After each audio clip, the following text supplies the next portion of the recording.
Assalamualaikum warahmatullahi wabarakatuh. Kami dari kelompok 1 yang beranggotakan 5 orang.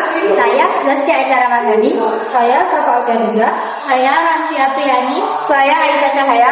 Dan saya Tiana Adimelita akan mempresentasikan hasil survei tentang Wi-Fi dan perbedaan UPS 5 volt dan 12 volt serta kelebihan dan kekurangannya.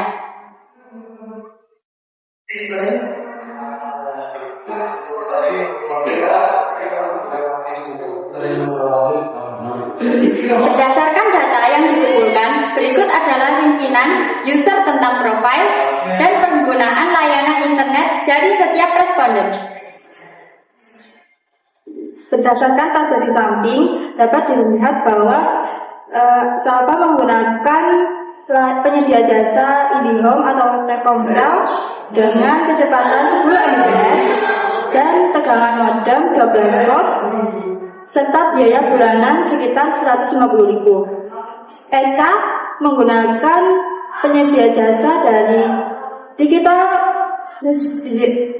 Java Digital Nusantara dengan kecepatan 10 Mbps dengan modem 12 volt dan biaya per bulan 150.000. Ranti menggunakan penyedia jasa dari Karismanet dengan kecepatan 10 Mbps dan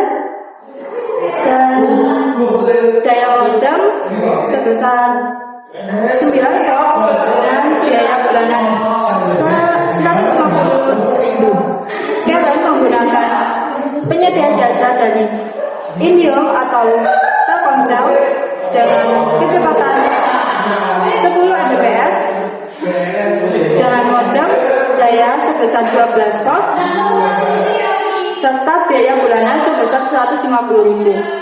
Sedangkan Aisyah menggunakan penyedia jasa dari DNRnet dengan kecepatan 10 Mbps dan daya modem sebesar 7 volt dengan biaya bulanan sebesar 100.000.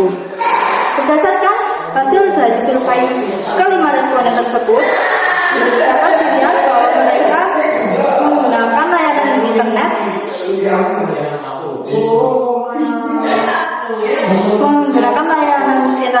different providers, yaitu penyedia jasa yang berbeda-beda seperti IndiHome, Karismanet, Java Nusantara, Java Digital Nusantara, dan DNRnet.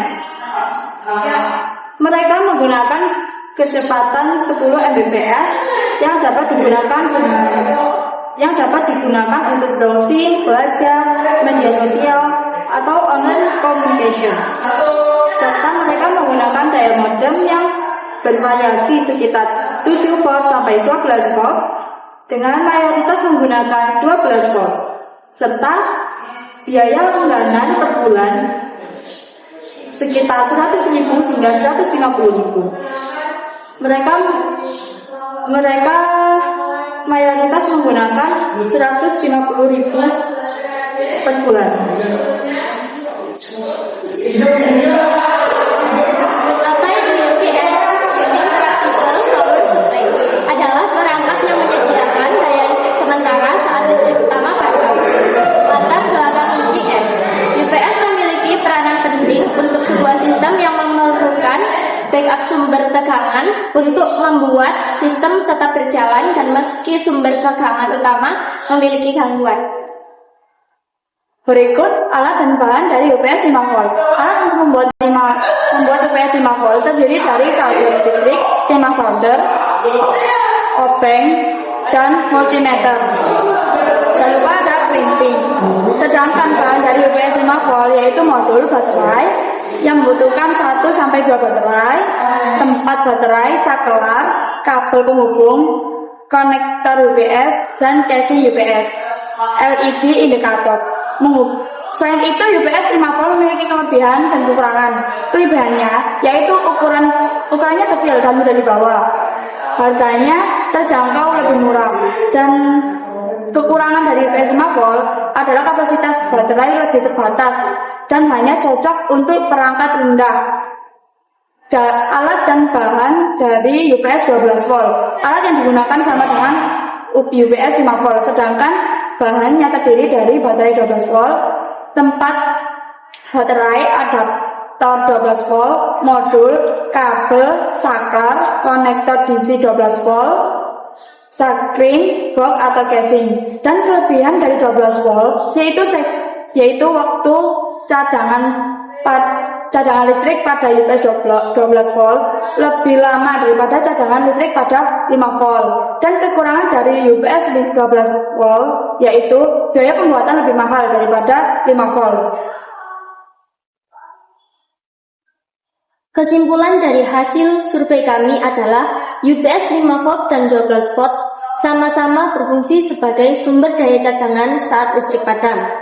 UPS 5 volt lebih cocok untuk perangkat kecil seperti USB dan beberapa modem tertentu karena ukurannya kecil dan hemat biaya. Sementara itu, UPS 12 volt lebih cocok untuk modem, router, dan CCTV karena tegangannya yang tinggi dan daya perangkat yang lebih besar.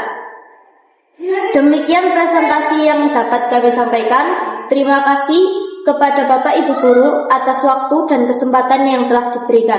Mohon maaf jika ada kekurangan dalam penyampaian maupun materi yang kami sajikan. Kami akhiri. Wassalamualaikum warahmatullahi wabarakatuh.